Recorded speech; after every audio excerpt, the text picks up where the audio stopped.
Hello, hello, and welcome back. Hello, welcome. Thanks for joining us. Thank you for joining us. Episode number 29, Living Richly with Curo. So glad to be back with you, Teresa, and back with all of you for another week of fun topic and conversation. My name is Anne McCabe. I am the CEO and a partner here at Curo Private Wealth, and I'm joined as always by my awesome partner, Teresa. Hello, I am Atresa Roberts, COO and partner with Anne here at Curo. Yes. So today our topic is how to deal with concentrated stock positions. This is a fun and very important topic to talk about. And we have a lot of experience with this because oftentimes clients will come to us with a concentrated stock position and be like, ah, we know we need to do something about this, but we don't know what to do and taxes and all the things. So we'll get into some ideas and some strategies and pros and cons as we always like to do. But before we get into our topic du jour, we'll do a quick A-team catch up. So how was the weekend, Teresa? Did you get into anything fun? No, nothing exciting to report from the last weekend. It was pretty quiet. Um, did get out for a really long walk on Sunday. The weather was beautiful, but other than that, I stayed pretty close to home, which is rare for me, especially when the weather's nice. I'm always like, oh, let's go, let's try. But decided to stay in and keep it low key. So now it's just I feel like everybody's in kind of Thanksgiving mode and preparing for travel and booking trips and doing all the planning. So people aren't as my friends aren't as motivated to be out as Yeah, I am sometimes. Yeah. it's probably not a bad thing. A Yeah. little calm before the storm. How are your Friendsgiving plans coming along? Do you have like your menu set? What's going on there? Um, they're coming. I Okay. don't have a menu just yet, but I have settled on I really want it to be non-traditional. Because it's the week before actual Thanksgiving when we all will show up with our families and eat the things for Thanksgiving we're accustomed to eating. So I'm trying to find like non-traditional holiday recipes. And I am asking my friends to bring a dish. Mm-hmm. Um, so we'll see how it goes. So right now I'm more in decor mode. Mm. Trying to figure out what that looks like. Home Sense has got all of their holiday stuff just all in abundance. I'm like, oh, I need these plates and oh, I need that thing. So yeah, Oh, it's that's coming. fun. Yeah, That's super coming. fun. Yay. Awesome. Yeah. Well, how about you? What's going on in your world? I also, it's kind of, I wouldn't say the calm before the storm because it's Hmm. definitely, my weekends are never really calm. My older son joined a third hockey team, as you know. So just in case it wasn't enough hockey, now it's really Right. too much hockey. But So yeah, it's he joined like some random middle school team. okay. He doesn't even go to school in our county, but somehow the coach found out he was a good goalie and Okay. invited him, and I found out after the fact basically. But it was too late to say no. So, but I have to say, it's a middle school team. They had their first game this past week, and it's a combination of sixth, seventh, and eighth graders, and lots of really, really good travel kids play on this team. So it was actually like Okay. it was fun hockey to watch. I have to say, and good practice. Very competitive. So Yeah. it's all good. Well, that's good. Now, are Yeah. these practices also at like 6:30 in the morning on a Sunday? So, they're just games, thankfully, with the middle Oh, okay. school. Yeah, yeah. But, like, he's got so last Sunday, for example, he didn't have practice, but he normally would have 6 a.m. practice. The middle school game was at 3:25, and then his normal league game was at 7:30. So, I mean and then my younger one had practice at 7:30. So it was literally all day long. Good thing it's, like, nice and cozy and warm in the ice rinks, right? Right, right. So comfortable to hang out all day. Yeah, exactly. So, it's all good. The things we do for our kids. It goes by Yeah. fast. I think about, I have a lot of friends who have older kids who are like off at Mhm. college, and they remind me all the time that I will miss these days, and it goes by fast and just enjoy. So I'm trying to take that advice to heart Yeah. as much as I possibly can. Yeah, I mean, I don't know if you're gonna miss 6 a.m. hockey practice on Sunday Not that mornings, part. but No, definitely not that part. Yeah. No, I understand though. All right. So let's get into our topic today, Mhm. concentrated stock positions. Teresa, why don't you kick us off with some basic information about concentrated stock positions? And actually, I'll start by just saying, I mentioned that a lot of clients come to us with this challenge. Mhm. And I think it's important for us to maybe start off by defining what a concentrated stock position is. A Yeah. lot of folks will have been given stock in their company as part of their compensation over the years, and they may just find themselves with a concentrated stock position. Or we've seen cases where people will inherit stock Mhm. and have a concentrated stock position, or, some people who may invest early stages in a company, it takes off and boom, now they have a concentrated stock position. So I thought it would be good for us to define it. And Mhm. I don't believe that there is a specific definition of a concentrated stock position. So I have a number in my mind, but I wanted to see what number you have in your mind too. So I think that somewhere in the range of 20% or more, Mhm. maybe even 15 to 20% or more of your investable assets, I would consider that a concentrated stock position. But what about you? How do you think about that? Yeah, no, I agree. I think 20%, 15 to 20 is probably a good threshold. I would even go a little bit more conservative if the stock is also the company you work for. If Mm, your salary also comes from the company that you're concentrated in the stock position, then I would probably even say closer to 15 versus 20 represent the right. concentration for that portfolio. But yeah, no, I agree. Somewhere in that Yeah. range. No, good point, because if something happens to the company, there goes your job, there goes Right. salary, and there goes a very big percentage of your Right. net worth or investable assets. So, yeah, that's a really good point. So, let's talk about again some of the pros, Yeah. cons of concentrated stock positions, and then we'll get into some strategies around how to deal with them. Yeah. So having a concentrated position can drive really big gains in a portfolio, which can be nice to the upside. If you think about the last 24 months, the markets have just been going up, since October of 2022. So people who've owned large positions in especially growth companies, right? If you owned a lot of Amazon shares or Meta shares, or even Alphabet, you've probably seen those positions grow dramatically, and it looks really good from a performance perspective. But we also want to highlight that those things can also correct and swing in the other direction very dramatically. And when so much of your portfolio is tied to the performance of one company, then those downswings also exaggerate the negative performance or the downside performance in a portfolio as well. So, diversification is one of the most important tools to managing risk. Obviously, we want exposure to those companies that are doing really well, but diversifying our portfolios is the better strategy for making sure that you're able to weather all market phases. Is kind of the way we think about it as advisors. So we always say concentration can make you wealth, but diversification will keep you wealthy. so that's the so that's the key to it, right? Is to make sure that you're keeping diversification for more of a long-term strategy to hold on to that wealth. So there's a few things that you have to consider. Tax implications is the biggest one, right? It's typically the reason why most people don't want to get out of a concentrated tax position, especially if you've seen big gains on it, because you will most likely be taxed on the earnings above what you invested into those positions. And then there are also things like emotional attachment, right? If you inherited stock from someone, you might feel emotionally attached to holding on to it. Or if you were one of those people who invested really early and you were like, "Oh, I got in first." I have a client who bought Amazon when it was under $100 a share, and it's Yeah. like her pride and joy, right? It's like, "No, I don't wanna let it go. I did so well with this one."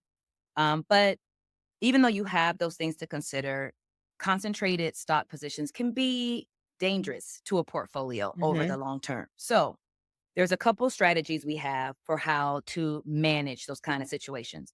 Now, the first one is probably going to be the simplest idea of it, and that's going to be systematic selling of those shares over time. So, you want to periodically start to liquidate shares of the concentrated position, and you can do that in some time periods, every month, every quarter, you start to sell out of the position. And that way you also reduce the risk of the market fluctuation of the stock price as well. Closely tied to that, and this is one of the first things I tell clients when they're talking about getting out or starting to liquidate some of their concentrated position, is to also cancel reinvestment of the dividends. If it's Mm, a stock that pays a dividend, most people, when they buy it, the brokerage account is going to default to reinvesting, meaning any dividend it pays is just going to buy you more shares. One of the first things you want to do is stop those, stop having right. any dividends actually buy more shares of the stock. So, just something to note. The other one, and this is also a really big one for I think a lot of our clients, is using the stock position for charitable gifts. So if you are charitably inclined, and not everyone is, but if you're a person who looks to give to charities in any case, large stock positions can be a great way to make that gift. You would be able to give the gift to a charity, which gets, of course, helps you to avoid the recognition of capital gains on those positions. And then if you itemize your deductions on your tax returns, you might even be able to deduct the market value of the stock that you gifted. Now, you do want to consult your CPA or tax preparer before determining how much, if any, will be deductible. But we have lots of clients who have inherited stock and they use a lot of those shares to do their annual gifting to charity each year. So Yeah. there are a few other strategies, and these get a little bit more complex. Yeah.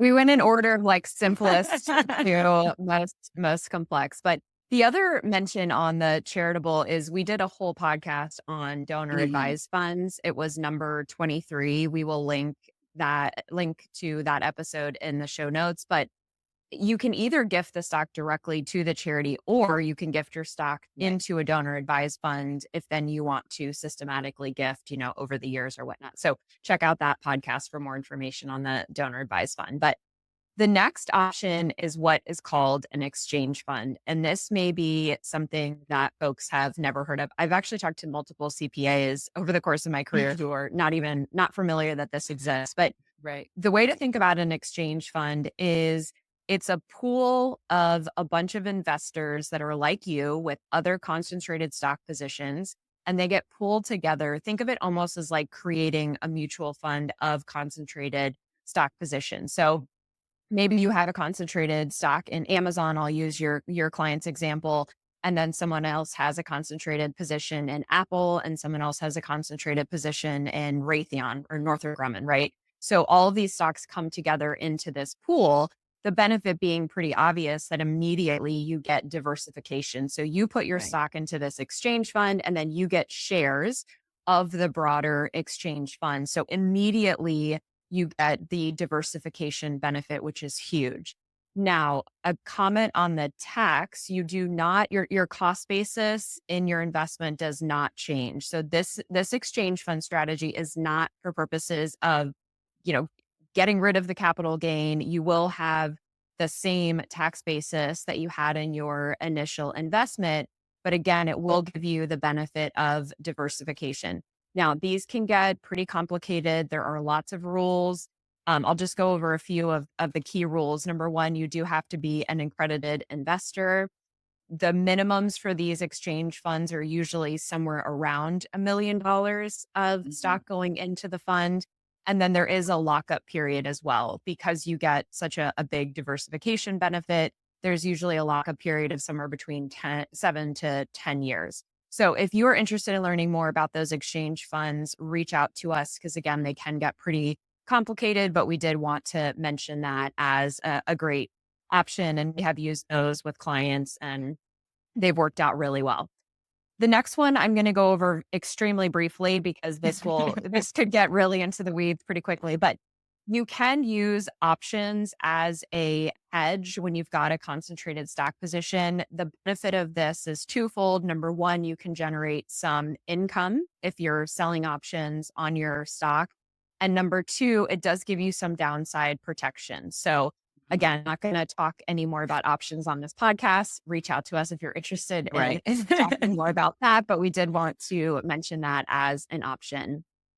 And then the fifth option that we have gains you liquidity. It doesn't help from a diversification perspective, but the idea that we had, if you have a concentrated stock and you need some liquidity, is to consider maybe using a margin loan on your investment account or what's called a securities backed line of credit or an S block, where your stock and your other investments act as a collateral and you can take a loan or a line of credit against that collateral. So again, this will give you access to liquidity without you having to sell your shares and realize a bunch of capital gains. It's not going to help with the diversification issue, but we did want to mention that. So if you find yourself sitting on a concentrated position, we would encourage you pretty immediately to discuss this with a financial advisor, someone like us at Curo, shameless plug. We would be happy to talk with you about it. Certainly, your CPA you want to loop in. And I think that back to your point, Teresa, about sort of the emotional attachment, I think a lot of times people just don't either think or don't want to think that anything dramatic can Right. happen to the stock that they own. But if you think over history, there are so many examples of companies which were very large, very successful, very financially sound companies, and then either took a massive hit to their stock and or went down to zero. So, Yeah. Enron, Anderson come to mind, but there are also very large companies. I actually found an article that Morningstar did, and it was titled "The 15 Biggest Wealth Destroying Stocks of like the last 10 Wow. years" or something like that. Lehman Brothers was obviously Oh, on there, yeah. not surprising. Citigroup was on there, Walgreens. So, these are again companies that everyone is familiar with, that when you think about them, you probably think, no way that that's going to go down to zero. GE is another huge one that used to be like top, Right. and so many people had concentrated stock positions in GE and then, found themselves their net worth a lot lower after the GE stock went down. So we just want to remind everyone that, stocks don't grow to the sky. Eventually, they do come down. They may look, especially in the tech sector, like they're going to grow to the sky, but they do eventually come down. And I think from a financial planning perspective, what's really important to understand is if you own a concentrated stock position and all of a sudden something very bad happens to the stock, it goes down by fill in the blank percent. Mhm. Is your financial plan going to be okay? Are you still going to be able to retire on time? Are you still going to be able to have the lifestyle that you desire for your family now and in the future? And if the answer is no, then you must act. You must do Right. something about this concentrated stock position. And, in some cases, you're just going to have to pay the Yeah. taxes. And in other cases, we can, try to get creative legally. Yeah, no, and the other point I will make as well is that it's important to also look under the hood of other investments that you own because you may be even more concentrated than you realize. So let's say you own, a brokerage account and it's got shares of Nvidia because you loved Nvidia and you bought it, but then you also have another portfolio that has a huge allocation in an index fund that bought the S&P 500. And then you also have shares of a mutual fund, which is a pooled sort of investment strategy where there are lots of companies under the hood, and it's a growth fund. So they also have a pretty big, allocation to the S&P 500. What you thought may have been a 15% allocation to Nvidia actually looks more like a 20 or 25% if you were to actually get under the hood. So it's important, I think, in these cases to be working with a wealth manager, with someone who can actually advise you and do that type of analysis for you. Again, shameless plugs. We do a lot of here at Curo. But I think a lot of people don't realize, especially over the last 2 years, given how concentrated the S&P 500 has become itself, and sort of those top 7 to 10 holdings, that you probably own a lot more of a company than you actually realize in your portfolio.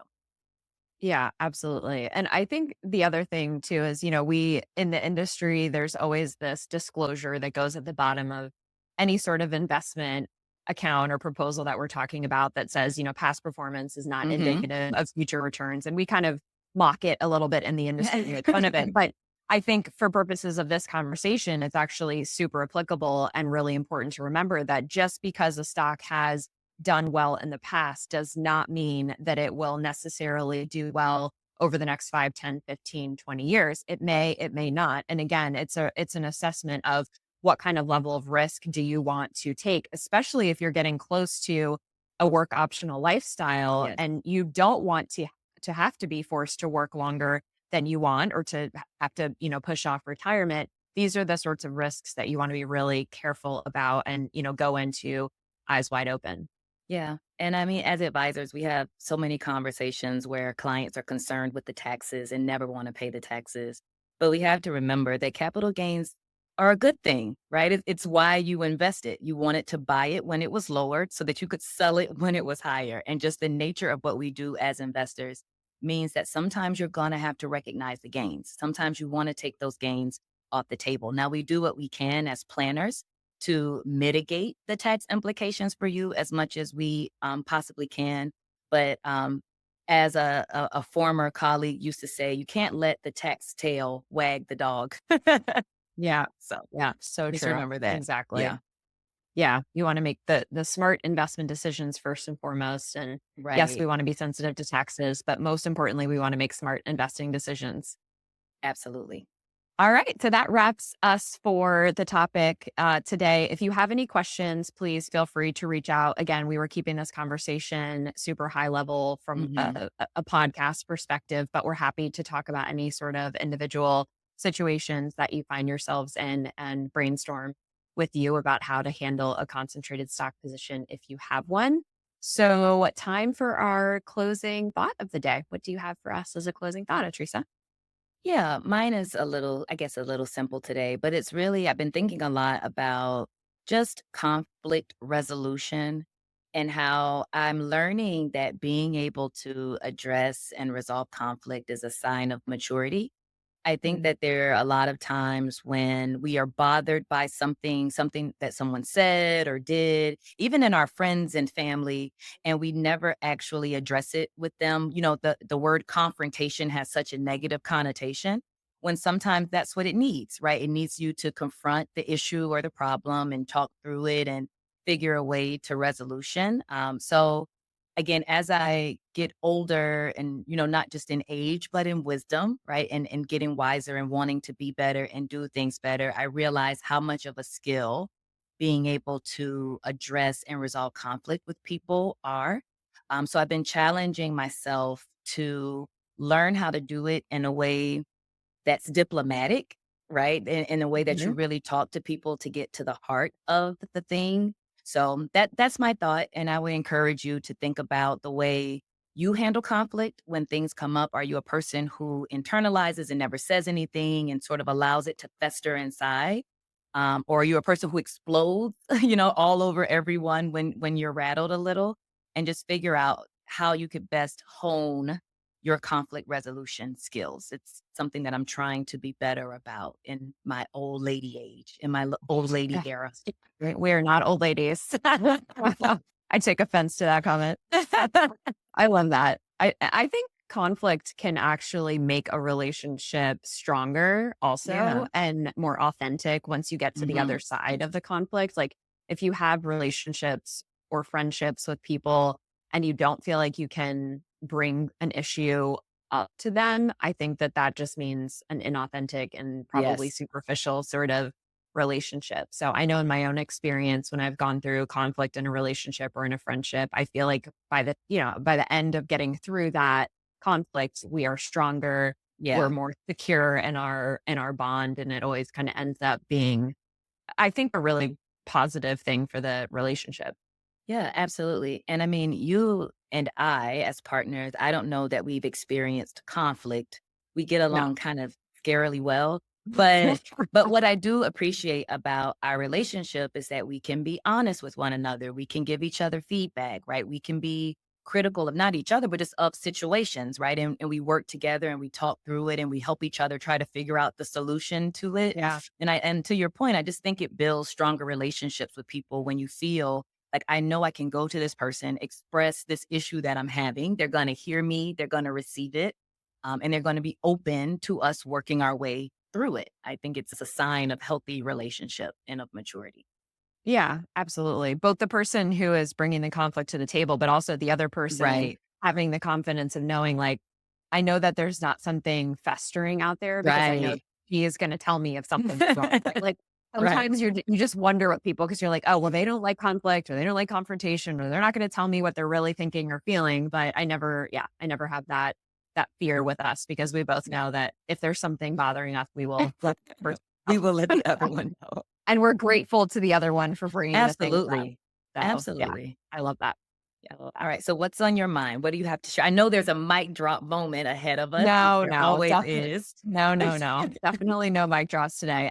Today my closing thought is embrace outsourcing. Mm. And I will tell you why this came to mind. Over the past weekend, I made like a laundry list of all the things that I needed to get done over the weekend, including laundry, by the way. And I was like, okay, there's X amount of hours that I have to work on these things, and there are more things on my list than I have time to do. And so I started looking through the list and saying, what can I outsource? One was Instacart. I did not do Oh, groceries. Like I normally do Instacart during the week if I need groceries, but I yeah. normally do the grocery shopping on the weekends because I have more time, but not this weekend. I was like, Instacart is doing my grocery shopping. Mhm. And then do you remember when my washing machine broke? Yep. A few, whatever, month or so Mhm. ago. Well, I found this service and I'm going to give them a huge plug called Poplin. It's basically like Uber drivers are. This is with people who will do your laundry. And this is the second time I've used them now because this past weekend I was like, I'm outsourcing my laundry this weekend. Right. And the same woman who did my laundry last time when my washing machine broke did it again this time. And she just wowed me. I mean, she even left Oh. like a little winter care package with Oh. the perfectly folded laundry in a bag with a bow on it. I was like, "Oh my gosh, you are just blowing me away right now." Yeah. So anyway, my message is don't be afraid of outsourcing. You know, if you think about what we do for clients, they outsource their investment Mhm. management to us, they outsource their financial planning to us. So I think it's really important that we spend time on things that we are uniquely able to do professionally, and then also things that really bring us joy and that we are, open to outsourcing those things that we may not have time for or just may not be how we want to spend our precious time, Right. especially on the weekend. Yeah. Time is such a limited resource. And I think even when we think about now, I'm like, wait, how are we already into November? How is that possible? Where did the year go? I So when know. you think about how quickly time passes, yeah, if there's something where you can save yourself a couple hours by letting someone else do it, I absolutely subscribe. I subscribe to that one. I love the idea that I'm the queen of convenience. I will pay a premium for convenience. If it helps me to stress less, worry less, to let someone else do it, then by all means do it. Now, I haven't gone to outsourcing the laundry yet. Again, it's one of those things that I feel like my grandmother would judge me for. Like, it's just you. Like, you I can know. wash your own clothes. But at the same time, I'm like, I want a winter care package with my freshly folded Oh laundry. my gosh. I was blown away. Yeah, blown away. Yeah, so don't judge me. If I tell you I outsource my laundry next week, don't I just mean, no hello, I judgment. just admitted that I outsourced my laundry. There should Yeah, be but you're 0 you're a judgment. family you're a family of what, 5 now? Family of 5 or 6, 5? 6, right? yeah. Yeah, I know. Speaking of, I felt really bad. I was like, "I'm so sorry. I apologize on behalf of my almost 13-year-old stinky hockey player. Like, I'm so sorry that you have to do his laundry." Sorry. But Yeah. Sorry, not sorry, right? Sorry, well, not yeah, sorry. yeah, exactly. Yeah, no, that's great. Outsource, love that. Yeah, that's my closing thought of the day. Outsource.